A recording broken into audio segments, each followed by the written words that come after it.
여기 한평생을 독일에서 교수로 살아온 남자가 있습니다. 한국이란 나라를 무시하던 그가 태국 여행 중 인생 최대의 문화적 충격을 겪게 되는데요. 공항에서 밀리고 관광지에서 무시당하고 그때마다 우대받는 건 바로 한국 며느리였습니다. 도대체 한국이 태국에서 어떤 존재이길래 이런 일이 벌어진 걸까요? 그 궁금한 이야기 지금 시작하겠습니다. 제 이름은 루카스 슈나이더예요. 독일 뮌헨에서 평생을 살았고 대학에서 교수로 오래 일했어요. 이제는 은퇴해서 조용히 살아가고 있죠. 흰 머리에 안경을 쓰고 더운 날에도 늘 재킷을 입고 다니는 사람입니다. 나이가 드니 살아온 날들을 곱씹어보게 되더군요. 그리고 그 중엔 부끄러웠던 생각들도 있었어요. 전 평생 독일, 그리고 유럽이 세상에서 제일 앞서 있는 나라들이라고 믿었어요. 아시아에 대해서는 제대로 알지도 못하면서 그냥 가난하고 낙후된 곳이라고 생각했죠. 그 중에서도 한국이란 나라는 제 머릿속 세계 지도에 아예 존재하지 않았어요. 그러던 어느 날이었어요. 아들 닉이 전화를 걸어왔습니다. 들뜬 듯 하면서도 긴장한 목소리였죠. 아빠, 소개하고 싶은 사람이 있어요. 그리고 그 주말, 닉은 여자친구를 데리고 집에 왔어요. 이름은 지연이었고 한국에서 왔다고 했습니다. 긴 생머리에 조용한 미소를 띠고 있었고 처음 인사할 때 살짝 고개를 숙였어요. 독일에서는 악수를 하니까 그 인사가 조금 낯설었죠. 우리 결혼하려고 해요. 닉이 그렇게 말했을 때 저는 속이 턱 막혔습니다.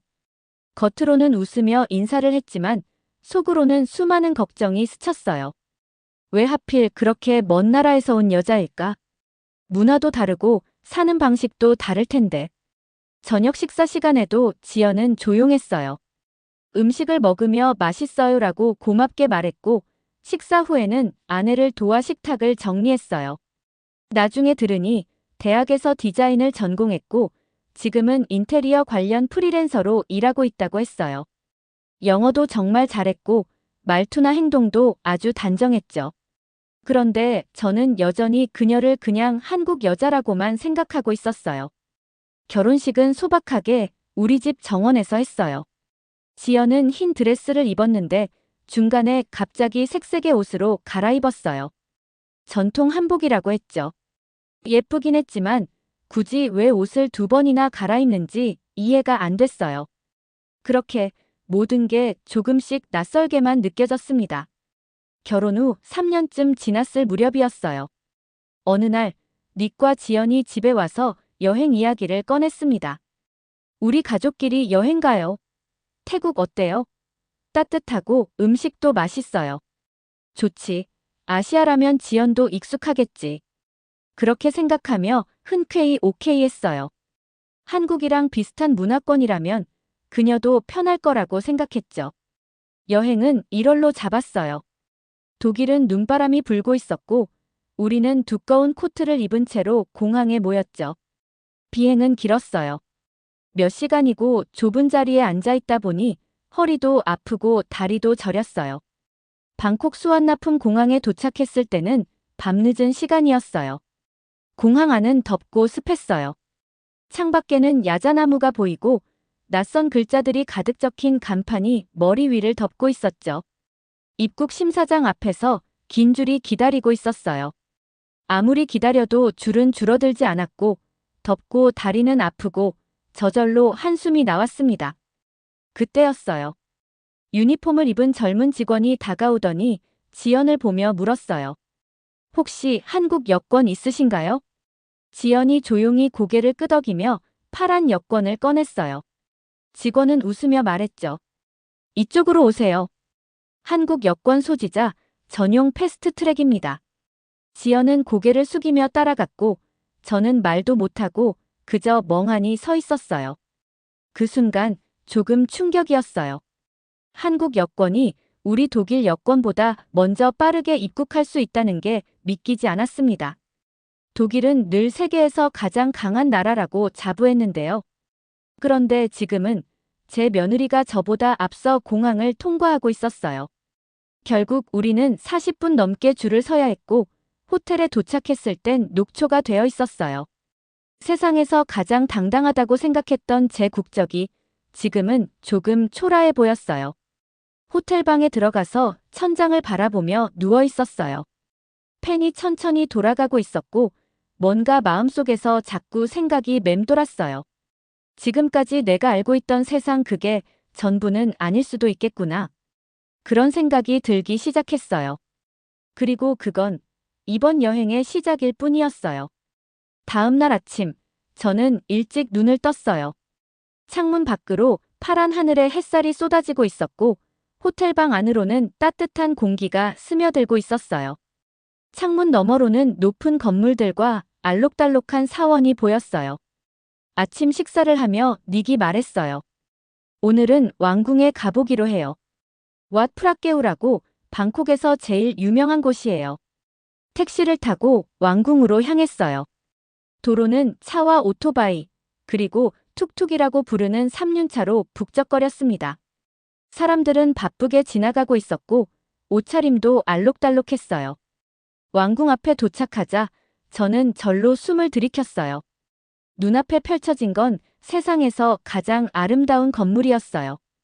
황금빛 탑이 하늘을 향해 솟아 있었고 햇빛을 받아 반짝이는 타일들이 건물을 감싸고 있었죠. 입구에는 거대한 돌 조각상이 서 있었고 마치 동화 속 세계 같았습니다. 표를 사기 위해 줄을 서 있는데 문득 눈에 띄는 표지판이 있었어요. 대한민국 여권 소지자 특별 할인.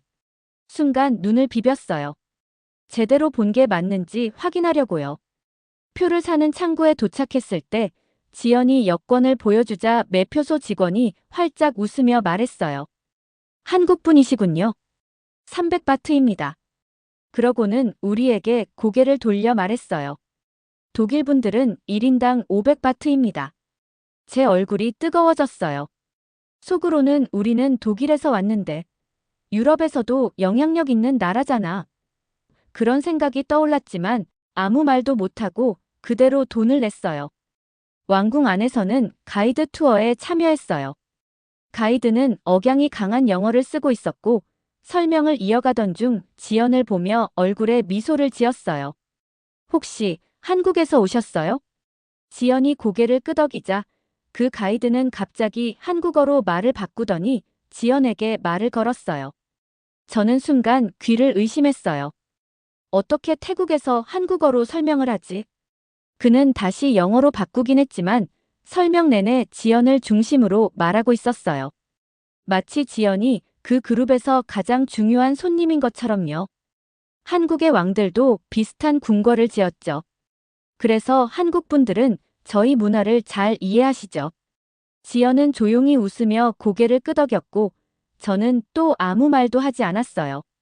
그런데 속에서는 또 질문들이 가득 쌓이고 있었어요.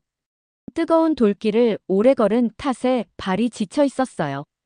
왕궁 근처의 작은 강가 식당에 들어갔습니다. 메뉴판에는 태국어, 영어, 그리고 한국어가 적혀 있었지만 독일어는 없었어요. 저는 그림을 손가락으로 가리키며 음식을 골라야 했습니다.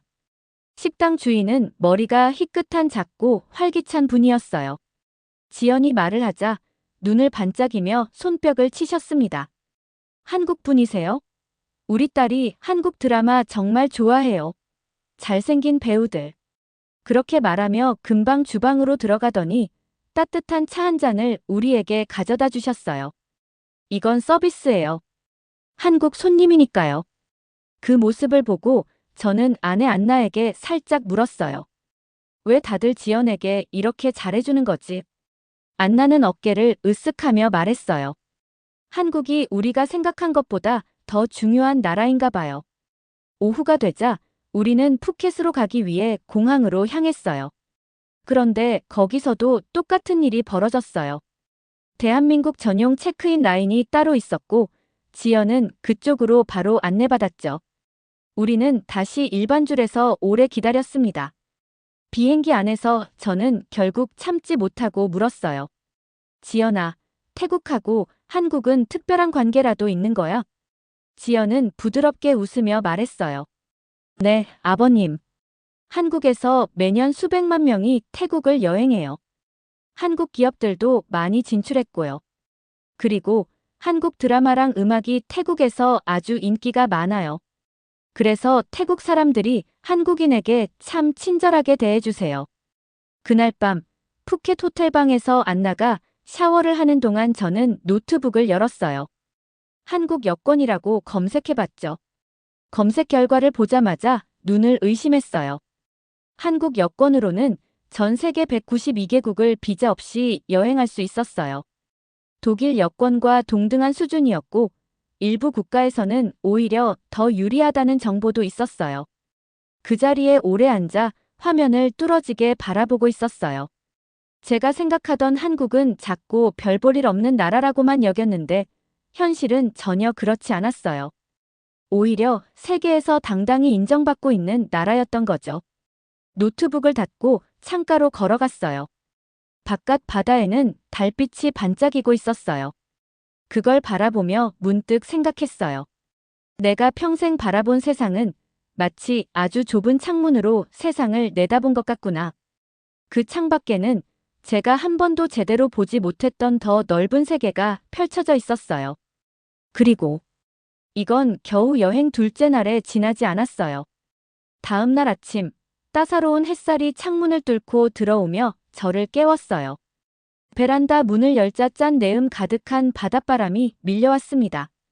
야자수가 바람에 부드럽게 흔들리고 있었고 하얀 모래사장에는 벌써부터 사람들이 자리를 펴고 앉아 있었어요. 아침 식사를 마치고 닉이 말했어요. 오늘은 배 타고 섬 투어 가볼까요? 그래서 우리는 푸켓 항구로 향했어요. 형형색색의 배가 잔잔한 바다 위에 흔들리고 있었고 가이드들은 관광객들에게 손을 흔들며 배에 타라고 외치고 있었어요. 우리는 빨간 깃발이 달린 배를 골랐어요. 우리 외에도 20명쯤 되는 사람들이 함께 탑승했고 젊은 가이드가 환한 미소로 인사를 건넸습니다. 어서 오세요. 오늘 어디서 오셨나요? 사람들이 각자 나라를 외쳤어요. 미국, 호주, 러시아, 독일. 지연이 한국이요라고 말하자 가이드의 눈이 반짝였어요. 코리아. 그는 기쁜 목소리로 말하며 지연과 닉을 배 앞자리로 안내했어요. 여기가 최고의 자리입니다. 특별히 드릴게요. 저는 놀란 눈으로 그 광경을 지켜봤어요. 앞자리로 안내받는 사람은 처음 봤거든요. 저와 아내 안나도 따라가 앉았고 가이드는 지연과 한국어로 대화를 나누기 시작했어요. 저는 서울에서 2년 동안 공부했어요. 한국 문화도 좋았고 사람들이 정말 친절했어요. 저는 입을 다물지 못했어요. 태국 사람이 한국에서 유학을 했다고요? 제 머릿속에는 늘 공부는 유럽이나 미국으로 오는 것이라는 생각뿐이었거든요. 그런데 이 젊은 가이드는 한국을 마치 파리나 런던처럼 이야기하고 있었어요. 배가 출발하며 시원한 바닷바람이 얼굴을 스치고 있었어요. 새파란 바다 위를 달리며 우리는 깎아지른 절벽과 아기자기한 섬들을 지나갔어요. 점심 무렵 작은 섬에 도착했어요. 시장 골목을 따라 걸으며 우리는 과일과 기념품을 구경했어요. 좁은 골목에는 알록달록한 우산이 햇빛을 막아주고 있었죠. 지연이 목걸이를 들여다보고 있었는데 상인이 다가와 물었어요. 한국 손님께는 특별가로 드릴게요. 이 팔찌도 선물이에요.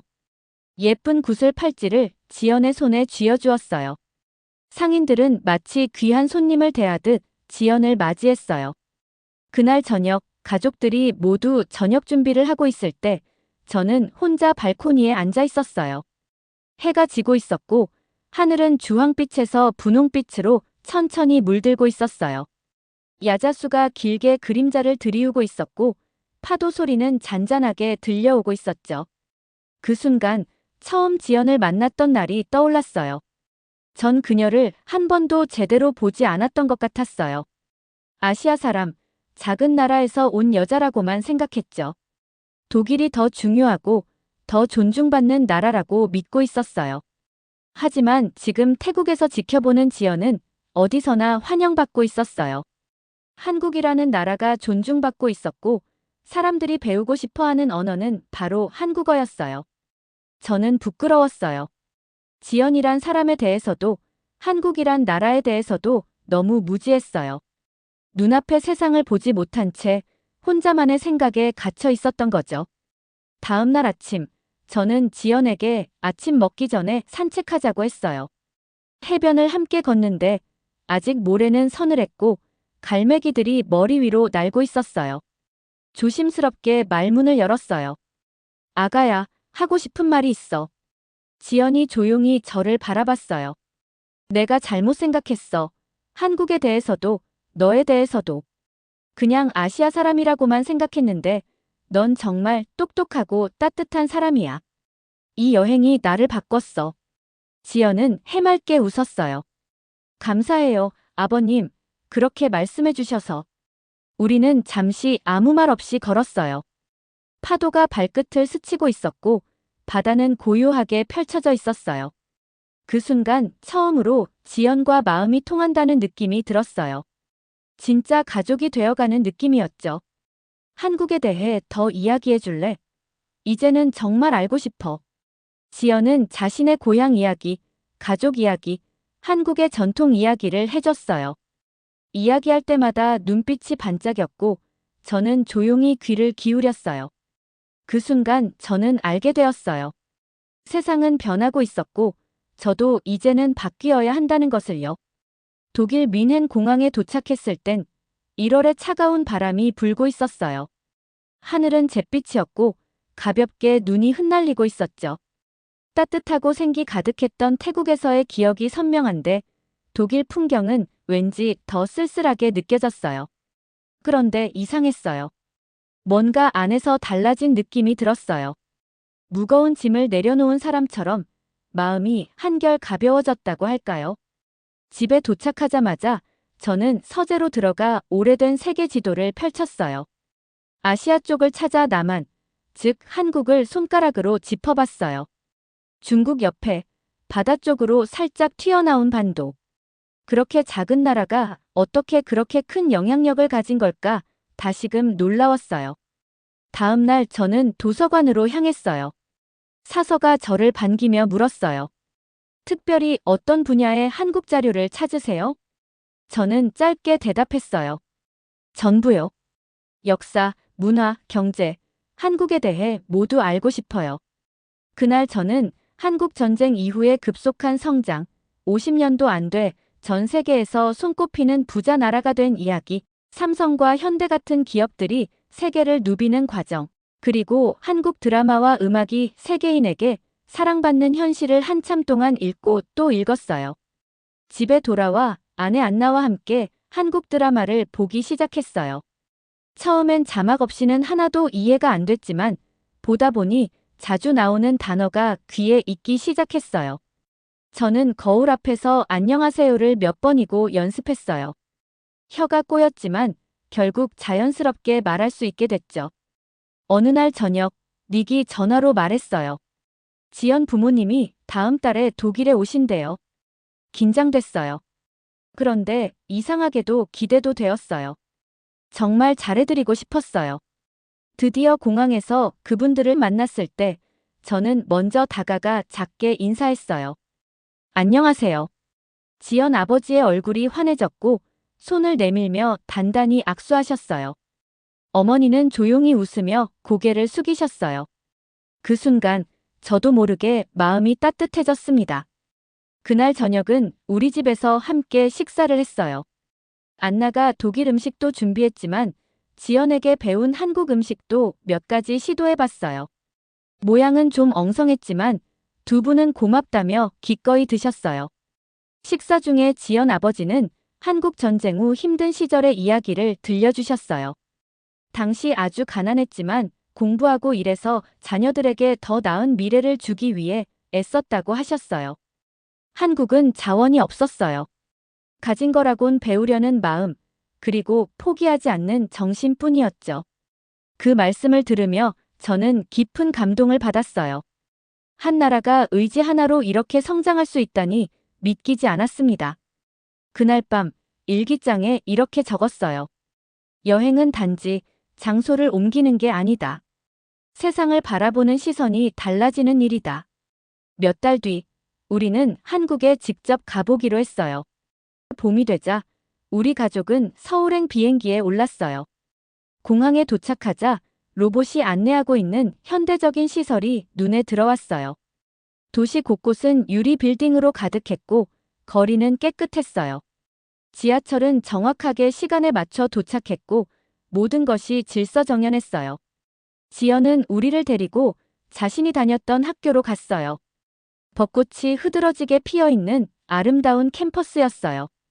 우리는 옛날 왕이 살던 궁궐도 보고 박물관에 가서 한국의 역사와 기술 발전도 함께 살펴봤어요. 그리고 음식. 매콤한 것도 달콤한 것도 다 맛있었어요. 무엇보다 감동적인 건 지연이 자신의 고향을 얼마나 자랑스럽게 여기는지 느껴지는 순간들이었어요. 그리고 저도 그런 지연이 자랑스러웠어요. 제 며느리로 우리 가족이 그런 나라와 연결되어 있다는 것이 새삼 감사했어요. 어느 날 저녁 한강공원에 앉아 있었어요.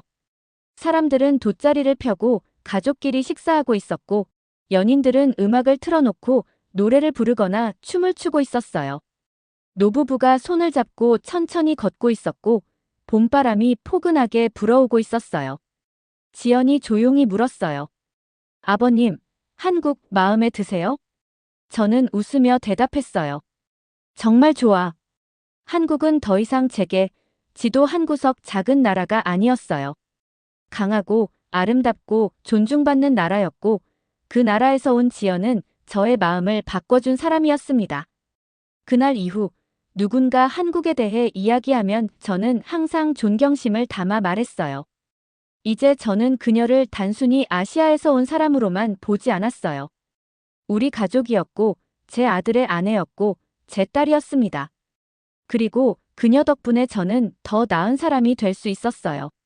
세상을 새로운 눈으로 보고 내 실수를 인정할 수 있고 나이가 들어도 계속 배울 수 있다는 걸 알게 됐어요.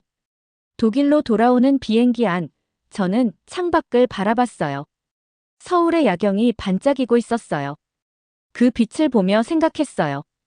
내 마음을 열고 새로운 문화를 받아들였더니 내 안에 새로운 나를 발견했구나. 그게 제가 이번 여행에서 얻은 가장 소중한 선물이었어요. 오늘도 즐거우셨나요? 여러분의 구독과 좋아요는 영상을 만드는데 큰 힘이 됩니다. 오늘도 시청해주셔서 감사합니다.